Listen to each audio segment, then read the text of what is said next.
혹시 침대에 누운 지 얼마 되지도 않았는데 다시 벌떡 일어나 화장실에 가야 했던 적이 있나요?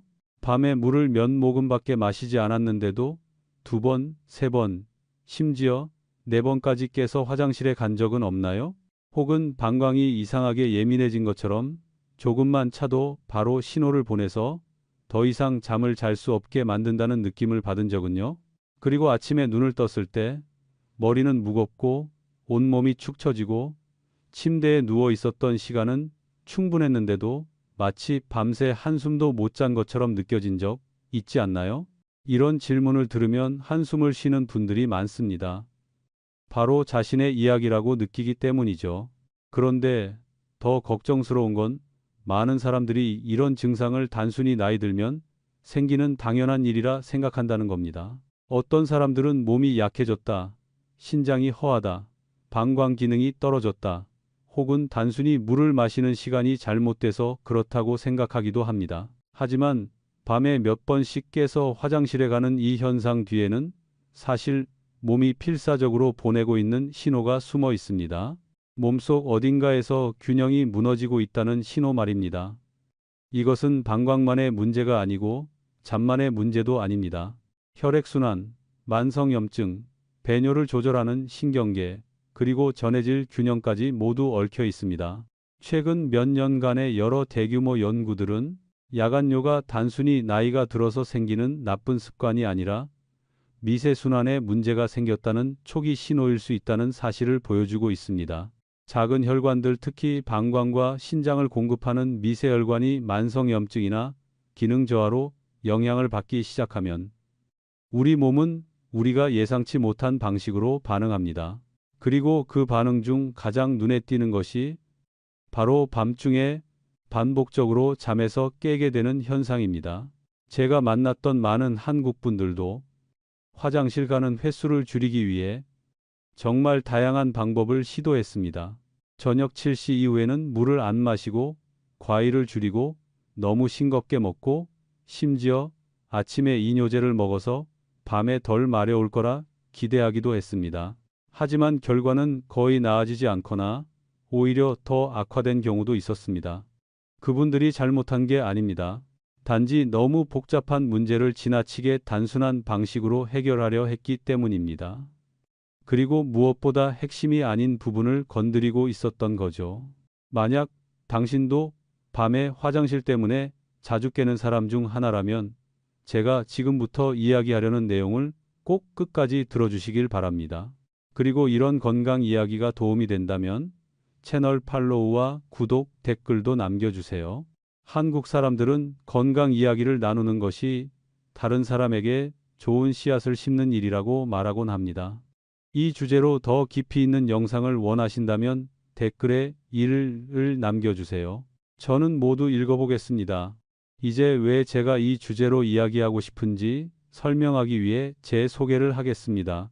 저는 최우진이라고 하고 30년 넘게 진료해온 전문의이며 현재 대학병원에서 근무하고 있습니다.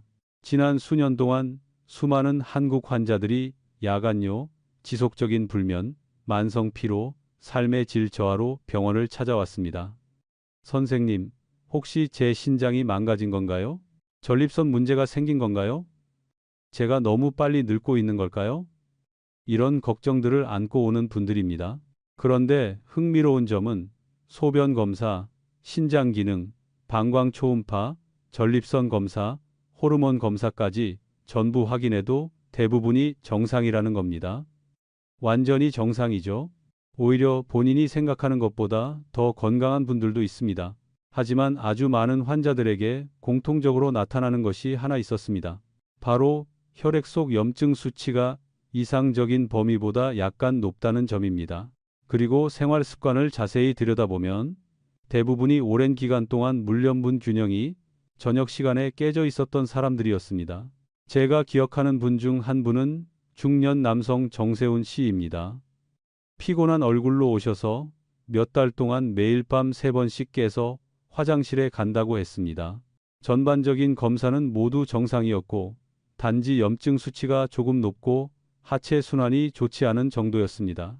생활 습관을 다시 자세히 물어보니 저녁에는 소금을 거의 끈다시피 하고 물도 극도로 줄이며 잠들기 전 살짝 목이 마른 걸 참으면서 버텼다고 했습니다. 화장실에 갈까봐 무서웠던 거죠. 그러다 보니 밤에 몸이 항상 탈수 상태가 되고 전해질이 부족해져 혈액이 밤에 더 걸쭉해지는 상황이 됩니다. 그러면 신장은 밤새 혈액 균형을 맞추기 위해 더 열심히 일할 수밖에 없고 그 결과 몇 번씩 깰 수밖에 없었습니다. 또 다른 사례로 70세 여성인 김미정님은 방광이나 신장에 큰 문제는 없었습니다.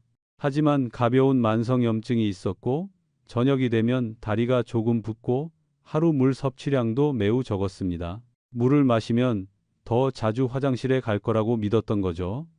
그런데 많은 사례에서 그렇듯 물을 더 참으면 참을수록 몸이 반대로 더 민감하게 반응합니다. 방광이 더 예민해지는 것입니다. 이런 사례들이 너무 반복되다 보니 저는 야간뇨가 단순히 한 기관의 문제가 아니라 여러 요소가 함께 작용한 결과라는 걸 명확히 깨달았습니다.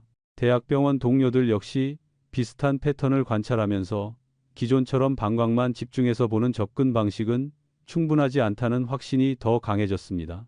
그렇다면 가장 중요한 질문이 생깁니다. 왜 몸은 밤에 이런 반응을 보이는 걸까?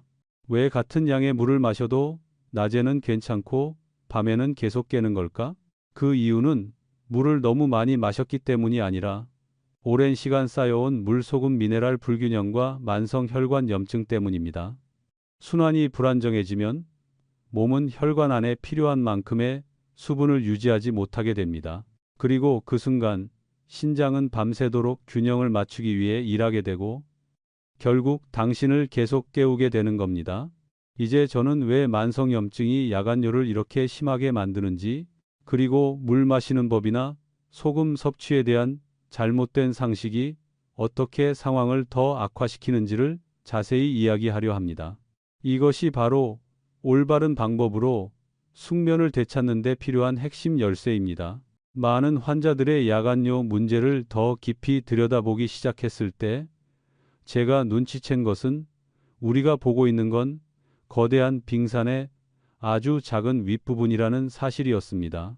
많은 사람들은 밤에 소변을 자주 보게 되는 이유가 방광이 약해졌거나 신장 기능이 떨어졌기 때문이라고 생각합니다. 하지만 자세히 검사해보면 방광은 멀쩡하고 신장도 잘 작동하며 오히려 일부 사람들은 신장 기능이 매우 좋습니다. 그러면 저는 질문을 던질 수밖에 없었습니다. 그렇다면 문제의 뿌리는 어디에 있을까? 왜 정상적인 몸이 계속해서 신호를 보내 잠을 끊어놓는 것일까?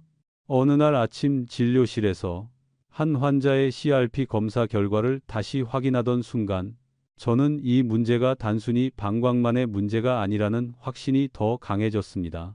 그 환자는 장우혁이라는 60대 남성이었고 이유는 너무도 익숙했습니다. 매일 밤 3번에서 4번 화장실에 가야 하고 새벽 2시쯤이면 꼭 깨어나며 때로는 몸이 근질근질하고 불편한 느낌까지 든다고 했습니다. 생활 습관을 물어보니 가족들이 혈압을 걱정해서 아주 싱겁게 먹는다고 했고 저녁에는 거의 물을 마시지 않으며 잠들기 전 늘 갈증을 느끼지만 참아왔다고 했습니다. 이런 생활이 거의 1년 가까이 지속된 상태였습니다. 그의 검사에서 신장 기능은 완전히 정상이었지만 혈액 속 만성 염증 수치는 이상적인 범위보다 높았습니다. 그래서 저는 오랫동안 설명해야 했습니다. 가벼운 만성 염증이라도 방광을 조절하는 신경계에 연쇄적인 혼란을 일으킬 수 있다는 사실을요. 그의 몸이 약해진 것이 아니라 오랫동안 이어진 불균형한 상태에 맞서 싸우고 있었던 겁니다. 그러는 과정에서 방광은 평소보다 훨씬 예민해져 소변량이 조금만 늘어도 바로 신호를 보냈던 것입니다. 많은 사람들이 염증이라고 하면 상처나 감염으로 인해 붓고 뜨겁고 빨갛고 아픈 모습을 떠올립니다. 하지만 만성염증은 완전히 다릅니다. 매우 조용하고 티가 나지 않으며 뚜렷한 자각 증상도 없습니다. 아프지도 않고 붓지도 않고 열도 나지 않습니다. 하지만 그 안에서는 미세혈관들이 조금씩 손상되고 있을 수 있습니다. 이 혈관들이 염증으로 좁아지면 방광과 배뇨, 신경계 같은 중요한 기관에 도달하는 혈류량이 감소합니다. 아주 미세한 감소만으로도 신경계는 예민하고 과민한 상태가 되기 쉽습니다. 이런 변화는 하루 이틀에 생기지 않습니다. 물을 지나치게 제한하는 습관, 극단적인 저염식, 필수 미네랄 부족, 수면 부족, 지속적인 스트레스 같은 겉보기엔 사소한 행동들이 수년에 걸쳐 누적됩니다. 몸이 물과 전해질을 충분히 갖지 못하면 혈액은 더 걸쭉해지고 순환은 느려지며 이것은 만성 염증을 악화시킵니다. 염증이 올라가면 순환이 더 나빠지고 순환이 나빠지면 방광은 점점 더 예민해집니다. 이런 악순환이 계속됩니다. 저는 유민서라는 71세 여성 환자도 기억에 남습니다. 그녀는 야간뇨가 심하고 오후가 되면 다리가 자주 붓는다고 했습니다. 식습관을 물어보니 혈압을 걱정한 자녀들 때문에 수년 동안 거의 소금을 끈다시피 했다고 했습니다. 아무 맛도 안 나지만 건강에 좋다면 참을 수 있다고 아주 진지하게 말했습니다. 그러나 최근 몇 년 사이에 몸은 점점 더 피곤해지고 야간뇨는 더 심해지고 낮에는 어지럼증이 자주 생긴다고 했습니다. 검사 결과 그녀는 신장이나 심장 질환은 없었지만 혈중 나트륨은 낮았고 염증 표지자는 높았습니다. 제가 소금을 지나치게 제한하면 몸이 물을 유지하기 어려워지고 피가 적절한 농도를 유지하지 못하게 된다고 설명하자 그녀는 놀라서 말을 잇지 못했습니다.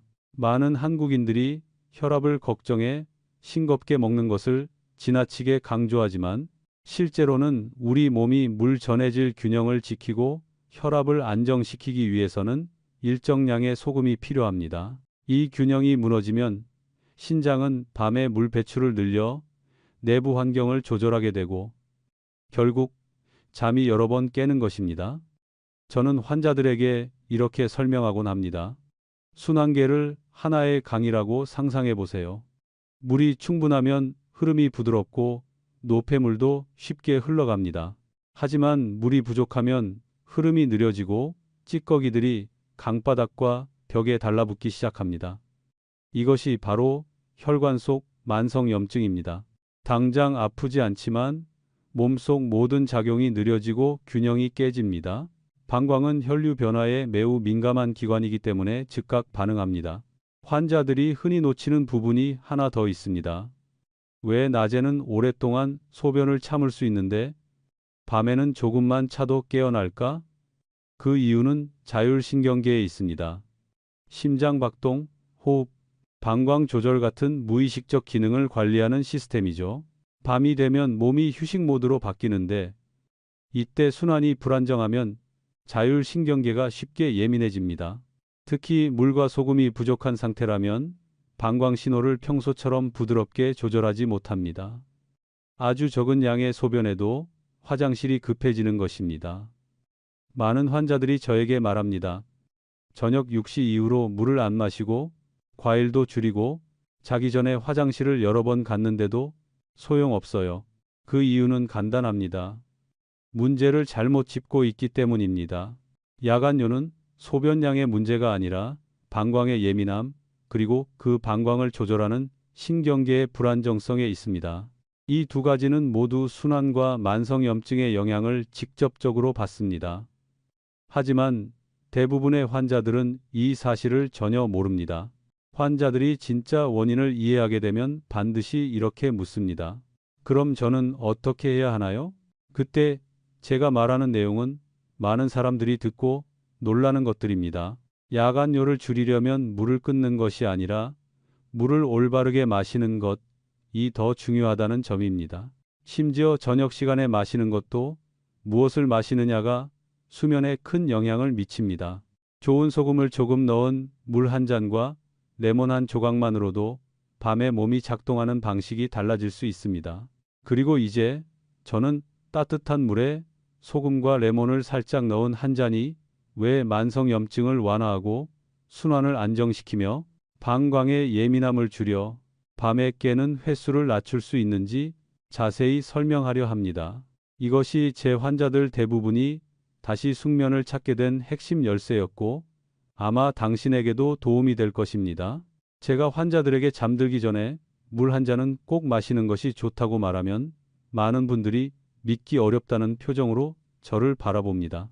어떤 분들은 아예 당황한 눈빛을 보이기도 합니다. 한국에서는 밤에는 절대 물을 마시면 안 된다는 생각이 너무 당연한 상식처럼 자리 잡아 있기 때문입니다. 그래서 설명을 드릴 때마다 환자들은 꼭 다시 물어봅니다. 선생님, 정말이세요? 물을 마시면 어떻게 덜 자주 깨나요? 그래서 저는 항상 이렇게 시작합니다. 아무렇게나 마시면 안 되고 올바르게 마셔야 합니다. 저는 환자들에게 무엇보다 중요한 것은 몸 안에서 무슨 일이 일어나는지를 이해시키는 것이라는 걸 깨달았습니다. 원리를 이해하면 쉽게 받아들이고 그대로 실천하게 되고 그러면 결과도 훨씬 빨리 나타납니다.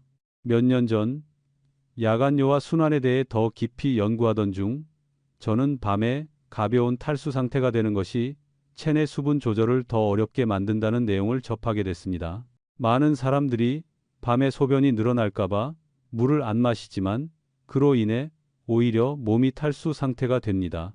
그러면 내부 균형을 맞추기 위해 신장은 더 열심히 일해야 하고 그 결과 밤에 만들어지는 소변량은 줄지 않고 오히려 더 늘어납니다. 그래서 물을 참으면 참을수록 화장실을 더 자주 가게 되는 것입니다. 저는 늘 이렇게 설명합니다.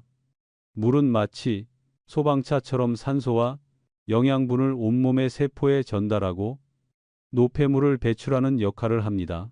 물이 부족해지면 혈관 속의 물 흐름이 진해지고 피가 천천히 흐르며 미세혈관이 쉽게 자극되고 만성염증이 올라갑니다.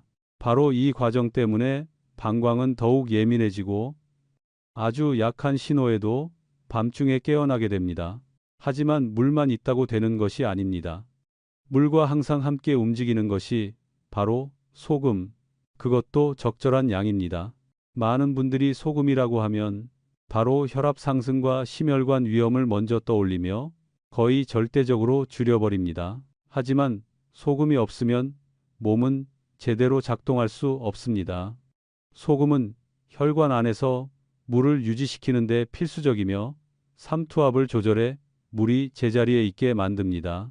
물을 너무 적게 마시거나 지나치게 싱겁게 먹으면 물이 혈관 속에 머물지 못하고 쉽게 조직 쪽으로 빠져나가 부종이 생기고 장기로의 혈액 공급이 줄어들며 결국 신장은 더 열심히 일해야 합니다.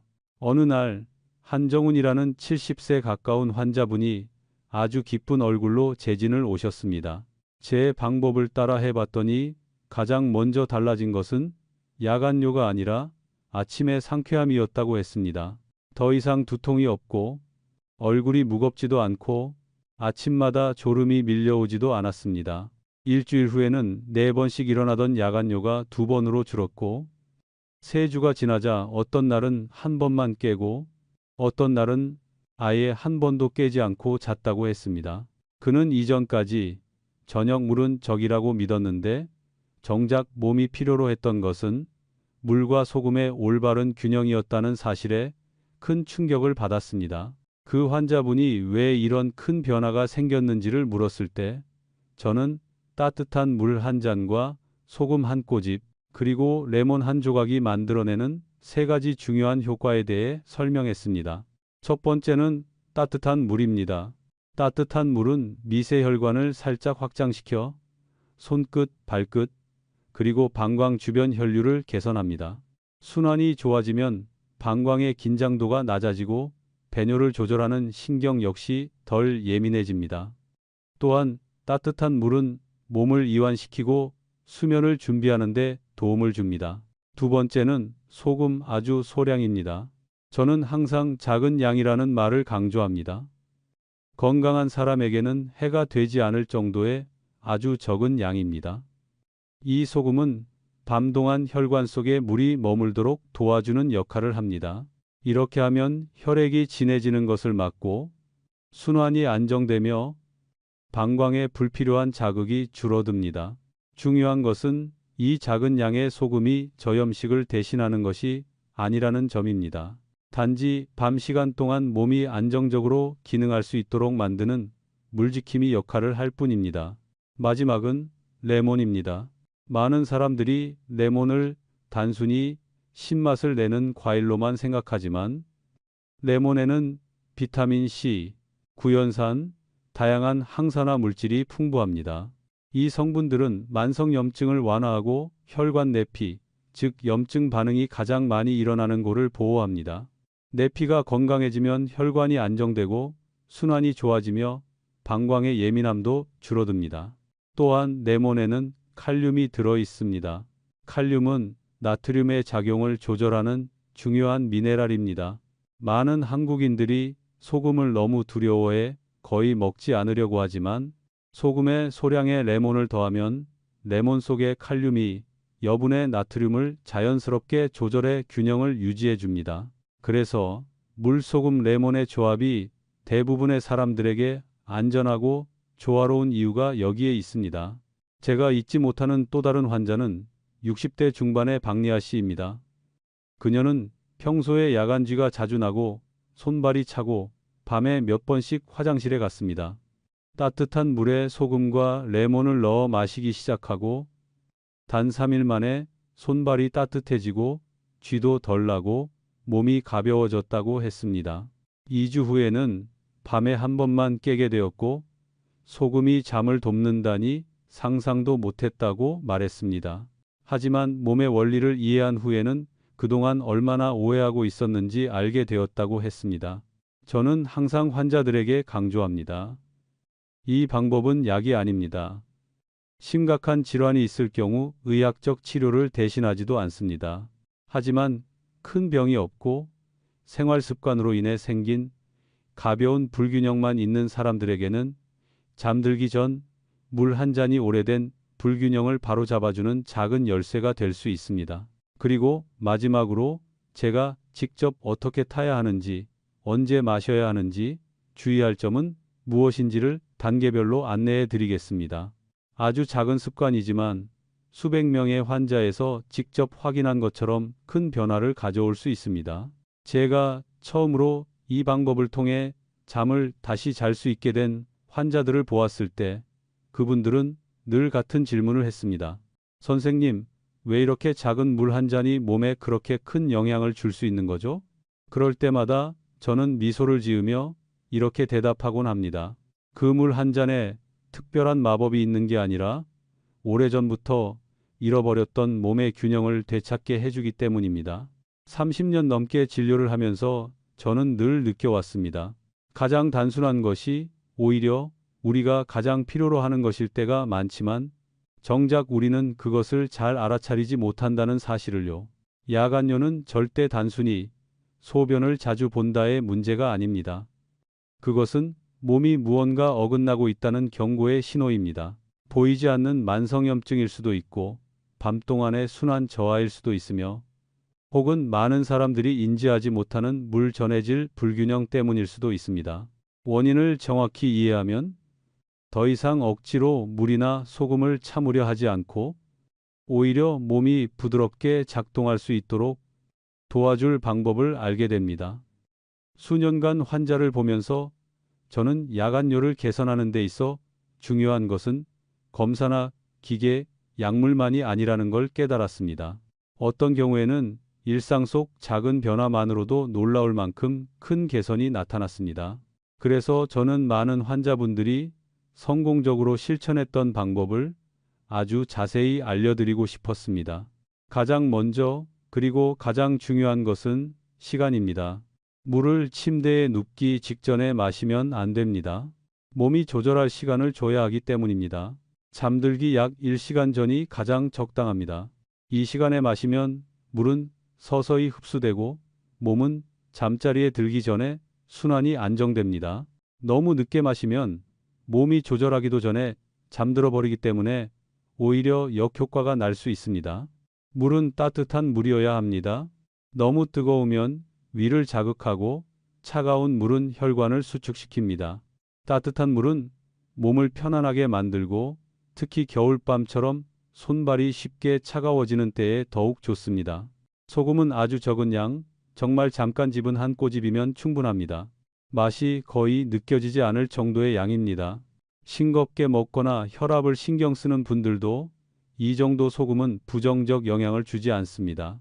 이 소금은 일종의 햄&커링 역할을 하며 물이 혈관 안에 머무르도록 돕습니다. 그 결과 혈액 농도가 안정되고 방광을 조절하는 신경계가 덜 자극되어 밤중에 잦은 요일을 줄여줍니다. 마지막으로 레몬 한 조각을 넣습니다. 얇은 슬라이스 하나 또는 레몬즙 몇 방울로 충분합니다. 가벼운 산미는 자연스러운 이완 반응을 도와주고 비타민C와 칼륨을 공급합니다. 이 둘은 염증을 줄이고 전해질 균형을 조절하는데 매우 중요한 요소입니다. 처음에는 이 작은 레몬 조각이 뭐가 달라지겠냐고 생각하지만 순환이 개선되고 혈관 내피가 안정되면 몸의 변화가 분명히 느껴집니다. 마시는 방법도 중요합니다. 한 번에 들이키지 말고 천천히 작은 모금으로 마셔야 합니다. 이렇게 해야 물과 미네랄이 부드럽게 순환계로 흡수되고 몸이 갑작스럽게 부담을 받지 않습니다. 또 한 가지 중요한 점은 모든 사람이 바로 적용할 수 있는 것은 아니다라는 것입니다. 중증 신부전이 있거나 의료진으로부터 엄격한 수분 제한을 받는 사람들은 반드시 담당 의사에게 먼저 문의해야 합니다. 하지만 대부분의 건강한 사람 혹은 생활 습관으로 인해 가벼운 불균형이 있는 사람들은 안전하게 시도할 수 있습니다. 제가 특히 기억하는 환자가 있습니다. 75세의 이창열 씨인데 매우 규칙적인 분이었습니다. 의료 지침을 철저히 지키는 분이었죠. 제가 알려드린 방법을 그대로 실천한 지 일주일 만에 그는 수년 만에 처음으로 4시간 넘게 끊기지 않고 잠을 잤다고 말했습니다. 얼굴이 훨씬 밝아졌고 다리 부종도 줄고 정신도 맑아졌다고 했습니다. 그에게는 정말 큰 선물과도 같았던 변화였습니다. 또 다른 환자는 60대 초반의 한지민 씨였습니다. 그녀는 수년째 불면증으로 고생하며 매일 밤 최소 3번은 깨곤 했습니다. 하지만 이 방법을 꾸준히 2주 실천한 뒤 가장 먼저 좋아진 것은 다리의 따뜻함이었습니다. 순환이 안정되면 마치 몸속에서부터 난로가 켜진 것처럼 편안해진다고 했습니다. 그리고 그때부터 자연스럽게 잠이 들기 쉬워졌습니다. 환자들의 얼굴에서 피곤함이 사라지고 대신 눈빛이 밝고 자신감 있는 표정으로 돌아오는 모습을 볼 때마다 저는 다시 한번 확신합니다. 우리 몸은 필요한 것을 주기만 하면 스스로 회복해낼 힘이 충분하다는 사실을요. 제가 늘 강조하는 것은 이 습관에는 시간이 필요하다는 점입니다. 하루 이틀 만에 좋아지는 사람도 있지만 어떤 사람은 일주일, 또 어떤 사람은 2주 이상 걸릴 수도 있습니다.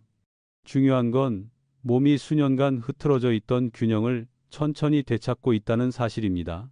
그러니 조급해하지 말고 천천히 기다리면 됩니다. 마지막으로 여기까지 함께 해주신 여러분께 진심으로 감사드립니다. 건강 이야기를 길게 듣거나 읽는 일은 쉽지 않지만 저는 모든 분들이 편안한 잠, 건강한 몸, 그리고 가벼운 마음을 누릴 자격이 있다고 믿습니다. 이 작은 이야기가 여러분의 삶을 조금이라도 더 나아지게 한다면 그것이 제게는 가장 큰 보람입니다. 이 내용이 도움이 되었다면 댓글을 남겨주시고 구독과 공유도 부탁드립니다. 혹시 당신의 이야기가 누군가에게 큰 위로와 길잡이가 될지도 모릅니다. 따뜻한 밤 보내시고 깊고 편안한 잠 이루시길 바랍니다.